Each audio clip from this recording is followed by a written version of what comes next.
Hello, अस्सलाम वालेकुम students. Hopefully आप सब लोग ठीक ठाक होंगे। मैं आज एक और नई वीडियो के साथ आया हूं और इस दफ़ा मैं आया हूं कंसोलिडेशन के हवाले से, क्योंकि मैं ऑलरेडी आपको पता है कि प्लेलिस्ट रन कर रहा हूं रिगार्डिंग आईएफआरएस 15, जो यकीन आपने देखी होगी। अगर नहीं देखी तो आप जाके मेरे यूट्यूब चैनल के ऊपर देख सकते हैं। तो क्योंकि मुझे बहुत ज़्यादा मैसेजेस आ रहे थे, बहुत ज़्यादा रिक्वेस्ट आ रही थी कि आप कंसोलिडेशन के ऊपर बनाएँ, क्योंकि बहुत सारे लोगों को इस पे कन्फ्यूजन होती है और एसबीआर और एफआर के लिहाज से बहुत ज़्यादा ही इम्पोर्टेंट टॉपिक है और बहुत ज़्यादा की टॉपिक है। तो कंसोलिडेशन को आज हम देखते हैं और समझते हैं कि कंसोलिडेशन है क्या, कंसोलिडेटेड फाइनेंशियल स्टेटमेंट्स क्या हैं। और अगर आपको कोई इसमें भी और हाँ, मैं ये बताना चाहूँगा कि अगर आपको कोई क्यूरीज़ हैं तो आप मुझे मैसेज कर सकते हैं रिगार्डिंग आईएफआरएस 15 या इस टॉपिक के ऊपर। अगर मैं जैसे आज बनाता हूँ, तो इसके ऊपर भी कोई मसले मसाइल हैं तो आप पूछ सकते हैं।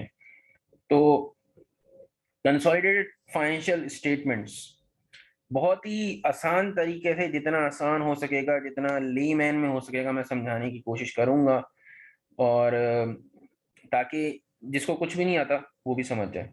कंसोलिडेटेड फाइनेंशियल स्टेटमेंट्स आपको ऑलरेडी पता होंगी, आपने देखी होंगी F3 लेवल पे, F7 या FR लेवल पे, और अगर आप SBR पढ़ें तो उस लेवल पे भी अपनी सिंगल या स्टैंड अलोन या सिंगल एंटिटी की फाइनेंशियल स्टेटमेंट्स देखी होंगी, जिसमें आपके बैलेंस शीट आते हैं, जिसमें आपके P&L आते हैं, जिसमें आपके statement of changes in equity आती है, जिसमें आपके कैश फ्लोज आते हैं, जिसमें आपके नोट्स टू दी अकाउंट्स आते हैं। ये 5 कंपोनेंट आपके नॉर्मली आ रहे होते हैं फाइनेंशियल स्टेटमेंट्स के अंदर।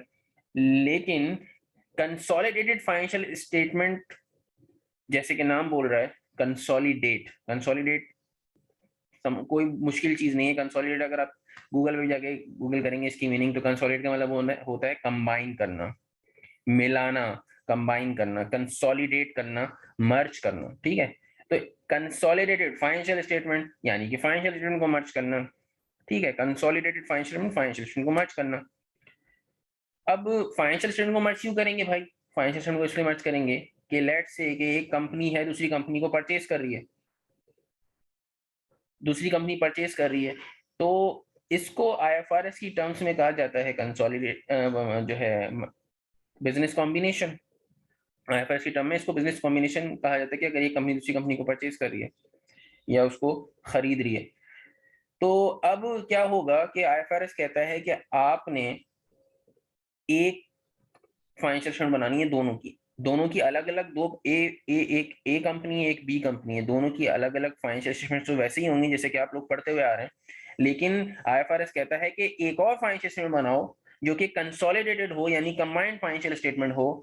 उसको हम कहते हैं कंसोलिडेटेड फाइनेंशियल स्टेटमेंट्स। अब जो कंपनी खरीद रही थी यानी कि ए कंपनी, और जो कंपनी खरीदी जा रही थी बी कंपनी, वो जो खरीद रही है उसे आप कहते हैं पेरेंट कंपनी, और जो खरीदी जा रही थी उसे आप कहते हैं सब्सिडरी। जैसा कि आप इसके अंदर भी, इस पिक्चर के अंदर देख सकते हैं कि जो पेरेंट है वो इसको सब्सिडरी को खरीद रहा है, ये खरीदी जा रही है, ये खरीद रहा है। और इसके हवाले से अगर हम देखें तो इन दोनों की मिला के अगर हम फाइनेंशियल स्टेटमेंट, यानी कि इसकी फाइनेंशियल स्टेटमेंट तो होगी अपनी, इसकी भी अपनी होगी, अगर इन दोनों की मिला के एक फाइनेंशियल स्टेटमेंट बना दी जाए तो उसे कहा जाता है consolidated financial statements. I think बहुत ही ज्यादा लेमन और बहुत ही आसान तरीके से समझाने की मैंने कोशिश की है। अच्छा, नीचे चलते हैं। इससे रेलेवेंट स्टैंडर्ड्स दो हमारे पास होते हैं, आईएफआरएस 10 जिसका नाम कंसोलिडेशन ही है, और दूसरा हमारा स्टैंडर्ड यहाँ पे होता है आईएफआरएस 3 जिसको कहते हैं बिजनेस कॉम्बिनेशन। तो दोनों यहाँ पर एप्लीकेबल होते हैं जब भी हम कंसोलिडेटेड फाइनेंशियल स्टेटमेंट बनाने जा रहे होते हैं। नॉर्मली कंसोलिडेशन के अंदर 3 तरह की चीजें आ रही होती हैं। सब्सिडरी होती है, पेरेंट होती है जो कि खरीद रही थी सब्सिडरी को, एक और चीज होती है एसोसिएट, वो मैं बाद में डिस्कस करूंगा, ठीक है? आए इसको थोड़ा सा रीड करते हैं कि कंसोलिडेटेड फाइनेंशियल स्टेटमेंट्स क्या होती हैं। यहाँ पर मैंने कुछ लिखा हुआ है, उसको हम रीड करते हैं। कंसोलिडेटेड फाइनेंशियल स्टेटमेंट्स, अच्छा, इसको ग्रुप फाइनेंशियल स्टेटमेंट भी कहते हैं, क्योंकि जब पेरेंट सब्सिडी को परचेज कर लेगा, तो वो एक ग्रुप फॉर्म हो जाएगा। जैसे कि आपने देखा होगा कि एक अगर टीम की बात की जाए, क्रिकेट टीम की बात की जाए, तो क्रिकेट टीम के अंदर वो तो बेसिकली एक टीम है, लेकिन ग्रुप भी इसी तरीके का होता है कि उसमें एक टीम के अंदर क्या होता है कि एक कैप्टन होता है, बाकी उसमें 10 खिलाड़ी होते हैं, एक कैप्टन होता है, तो टोटल इस तरह की 11 की टीम बनती है। इसी तरह से ग्रुप भी होता है कि उसमें एक पेरेंट होता है जो कि सारी सब्सिडरीज को खरीद रहा होता है, और सब्सिडरीज होती हैं जो कि खरीदी जा रही होती हैं बाय पेरेंट। ठीक है, तो इस तरीके से एक ग्रुप बन जाता है, तो उस ग्रुप को ग्रुप फाइनेंशियल स्टेटमेंट भी कहते हैं, यानी कि उस ग्रुप की एक पूरी अलग से फाइनेंशियल स्टेटमेंट अगर बनाएंगे कि पूरा ग्रुप कैसे परफॉर्म कर रहा है, वो उस पूरे ग्रुप की पोजीशन क्या है, तो वो आपकी ग्रुप फाइनेंशियल स्टेटमेंट कहलाती है। तो कंसोलिडेटेड फाइनेंशियल स्टेटमेंट को कंबाइंड फाइनेंशियल स्टेटमेंट भी कह सकते हैं, बहुत आसान वर्ड्स में ग्रुप फाइनेंशियल स्टेटमेंट भी कह सकते हैं, और इसको कंसोलिडेटेड फाइनेंशियल स्टेटमेंट भी कह सकते हैं। सही, where there are more than one company in a group, simple, बहुत आसान तरीका। We need to make combine और कंसोलिडेट फाइनेंशियल स्टेटमेंट बनानी पड़ती है, आईएफआरएस बोलता है आपको बनानी है, आईएसबी ने कहा है that combine combination of financial statement is called consolidation. बहुत आसान मैंने तरीके से बताया। इसको एक और तरीके से, ये मैंने एक एग्जांपल लिखी है, A B C D, if we are combining financial statement A B C D, that would be called as consolidation. ठीक है, तो ये जो है ये होता है बेसिकली कंसोलिडेशन। इसको मजीद नंबर से ज्यादा अच्छा समझ में आता है, क्योंकि आप क्या करते हैं, सबकी अलग अलग जो आपने फाइनेंस में बनाई होती हैं, PNL, balance sheet, cash flows, और जो है उसके नोट्स टू दी अकाउंट्स, और उसके क्या कहते हैं स्टेटमेंट चेंजेस इन इक्विटी, सबको कंबाइन किया जा रहा होता है, और उसके बाद आपकी ग्रुप फाइनेंशियल बन रही होती हैं। तो ये जब हम नेक्स्ट आगे चल के इसको पढ़ेंगे तो हमें समझ में आएगा। इन case of group of companies decision making would be comparatively difficult. क्यों भाई कंपैरेटिवली डिफिकल्ट क्यों होगी? क्योंकि अगर एक कंपनी थी, जैसे कि अगर आप हैं और आपका ही बिजनेस है, तो डिसीजन मेकिंग आसान होगी, आप जो कहेंगे वही होगा। लेकिन जब 4 लोग मिल जाएंगे, ग्रुप के अंदर एक से ज्यादा कंपनी हो जाएंगी, तो सबकी अपने व्यू पॉइंट होंगे, सबकी अपनी डिसीजन मेकिंग टेक्निक होगी, सबके अलग अलग उनके जो है सवालात होंगे, क्वेश्चंस होंगे, तो उसकी बेसिस पे डिसीजन मेकिंग मुश्किल हो जाएगी। क्योंकि ज्यादा लोगों की, जैसे कहते हैं ना, ज्यादा जितने मुंह उतनी बातें, वही वाली बात है यहाँ पे भी, कि जितने ज्यादा लोग होंगे तो डिसीजन मेकिंग एक पॉइंट पे आने के लिए, मतलब कोई प्रोजेक्ट करना है, कोई डिसीजन लेना है, तो ज्यादा व्यू पॉइंट होंगे, जिसको थोड़ा सा डिफिकल्ट हो जाएगा मैनेज करना। ऑब्वियसली करना तो पड़ता है, दैट से बात है, ग्रुप चलाना है तो where more than one companies और इन्वेस्टर वुड बी इन्वॉल्व। सही है। Consolidation helps to find out the group performance and its position, already मैं बता चुका हूँ। परफॉर्मेंस भी बताएगा, यानी पीएनएल के थ्रू कि हर साल की परफॉर्मेंस कितनी है, और पोजीशन क्या है बैलेंस शीट के थ्रू, वो भी बताएगा। अच्छा, in case of a group of company decision making, ये ठीक है हमने पढ़ लिया था। There would be a parent, subsidy and associate. Associate थोड़ी देर पहले मैंने बताया कि हम इसको बाद में पढ़ेंगे।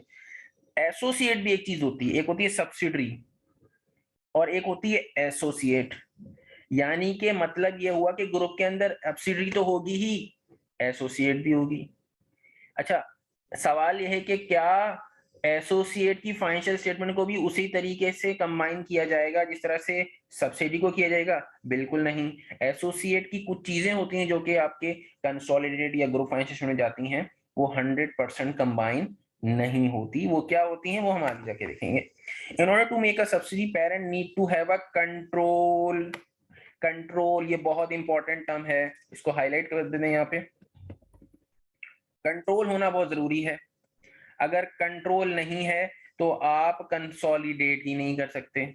इसका मतलब ये हुआ कि ग्रुप फाइनेंशियल स्टेटमेंट या कंबाइंड फाइनेंशियल स्टेटमेंट बनाने से पहले हमने देखना है कि सब्सिडरी और पेरेंट के दरमियान कंट्रोल है या नहीं है। सही है। और एसोसिएट में हमें कंट्रोल की शर्त नहीं होती, एसोसिएट में ऐसी कोई शर्त नहीं होती। तो कंट्रोल होना जरूरी है पेरेंट का सब्सिडरी पे। और कंट्रोल कैसे डेवलप होता है? कंट्रोल डिसीजन मेकिंग की बेसिस पे डेवलप होता है। यानी कि अगर एक रूम के अंदर 4 लोग बैठे हैं और वो ग्रुप को बना रहे हैं, और उन 4 लोगों में मतलब कितनी उनकी से है, कितना उनकी बात को माना जाता है, दैट डिफाइंस योर कंट्रोल। तो अगर 4 कंपनियां हैं, उनमें से इन चारों कंपनियों में से एक तो पेरेंट होगा, बाकी 3 सब्सिडीज होंगी, तो उनमें से कितना परसेंट उनकी बात को रखा जाता है, उनकी बात को माना जाता है, that is your basically control, decision making power जिसे भी कहा जाता है। However in order to make an associate, parent need to create a significant influence. तो कहा मतलब ये हुआ कि सब्सिडरी के केस में कंट्रोल होना जरूरी है और एसोसिएट के केस में हमारा सिग्निफिकेंट इन्फ्लुएंस होना जरूरी है।